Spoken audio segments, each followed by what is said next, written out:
مایا کے دل میں خوشی کے لڈو پھوٹنے لگے۔ اسد ذرا بوکھلا کے موضوع تبدیل کرتے ہوئے بولا، ابھی کہاں جا رہے ہیں ہم؟ شہریار نے اسد کے سوال کو بالکل نظر انداز کر دیا۔ اسد نے پھر سے اپنا سوال دہرایا۔ اس بار شہریار نے اس کو جواب دینے کی بجائے میوزک دوبارہ لاؤڈ کر دیا۔ حماد نے اسد کو دیکھ کے شہریار کے انجانے پن کا اشارہ کر دیا۔ تقریباً 1 گھنٹے کی مسافت کے بعد وہ چڑیا گھر کے سامنے پہنچ گئے۔ شہریار پارکنگ میں گاڑی پارک کرنے لگا۔ مایا، حماد اور اسد کے چہروں پر ناگواری کے تاثرات تھے۔ گاڑی پارک کرنے کے بعد شہریار نے حماد کی طرف دیکھا اور آنکھوں کے اشارے سے گاڑی سے اترنے کو کہا۔ حماد الجھے ہوئے انداز میں گاڑی سے باہر نکلا۔ مایا نہایت اکتاہٹ کا اظہار کرتے ہوئے بولی، آر یو کڈنگ شہریار؟ ہم یہاں کیوں آئے ہیں؟ ہم کوئی بچے ہیں؟ شہریار بناوٹی سی مسکراہٹ کے ساتھ بولا، مجھے یہاں ایک ضروری کام ہے۔ وہ سب چڑیا گھر گھومنے لگے۔ سب کے چہروں پر بیزاری تھی۔ آخر اسد نے پوچھا، شہریار تم یہاں کچھ ڈھونڈ رہے ہو کیا؟ شہریار، جس کی نظریں واقعی کچھ کھوج رہی تھیں، بولا، آپ پریشان نہ ہوں، بس کچھ دیر تک نکلتے ہیں یہاں سے۔ مایا اکتا کے پوچھنے لگی، آخر ہم ڈھونڈنے کیا آئے ہیں؟ شہریار رک کے گہری سانس لیتے ہوئے بولا، ہم ایک خاص نسل کا پرندہ ڈھونڈ رہے ہیں۔ حماد حیرت سے بولا، کون سا پرندہ؟ شہریار نے ارد گرد دیکھتے ہوئے جواب دیا، جب ملے گا تو دیکھ لینا۔ اسد چونکتے ہوئے بولا، تمہارا مطلب ہے ہم پرندہ ڈھونڈنے آئے ہیں؟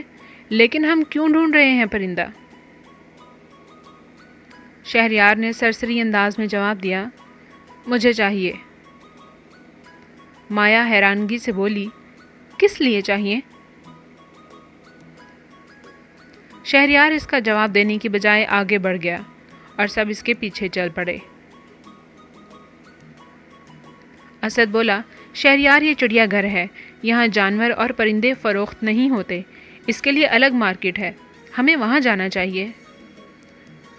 مایا اسد کی بات کی تائید کرتے ہوئے بولی، شہریار اس کام کے لیے آپ حماد کے ساتھ آ جاتے، میں بہت بور ہو رہی ہوں، پلیز آپ خواہ میں وقت ضائع کر رہے ہیں۔ ماموں ٹھیک کہہ رہے ہیں، چڑیا گھر میں آپ کو وہ پرندہ مل بھی جائے گا تو کیا فائدہ، آپ انہیں خرید نہیں سکتے۔ شہریار نے چونک کے مایا کو مخاطب کیا، وہ پرندے صرف یہاں دستیاب ہیں اور کہیں نہیں، اور وہ مجھے چاہیے۔ اسد نے بات کاٹی اور بولا، اچھا یار تم آزما لو، میں بھی دیکھتا ہوں تم کیسے لیتے ہو پرندے یہاں سے۔ کچھ دیر بعد شہریار نے مطلوبہ پرندے ڈھونڈ لیے۔ اس کے چہرے پر عجیب خوشی تھی۔ وہ بڑی للچائی نظروں سے اور وحشت زدہ نظروں سے پرندوں کو دیکھنے لگا۔ مایا اور حماد کو شہریار کے اس رد عمل پر بڑی حیرت ہوئی۔ پھر وہ سب انتظامیہ کے دفتر پہنچے۔ ان کے سامنے چڑیا گھر کا انتظامی افسر موجود تھا۔ اسد نے حماد کو سرگوشی کی، اس احمق کو کتنا سمجھایا ہم نے، اب یہ ہم سب کو شرمندہ کروائے گا۔ شہریار نے افسر کو بتایا کہ مجھے فلاں فلاں پرندے خریدنا ہے۔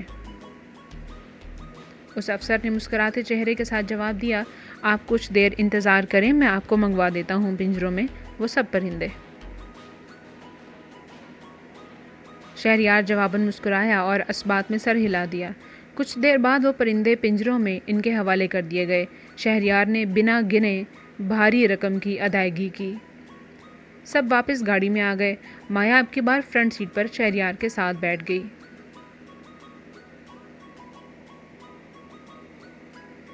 وہ شہریار کو اپنی ناراضگی دکھانا چاہ رہی تھی۔ اگر آپ کو یہ کہانی پسند آ رہی ہے تو برائے مہربانی چینل کو سبسکرائب کر دیں۔ شکریہ۔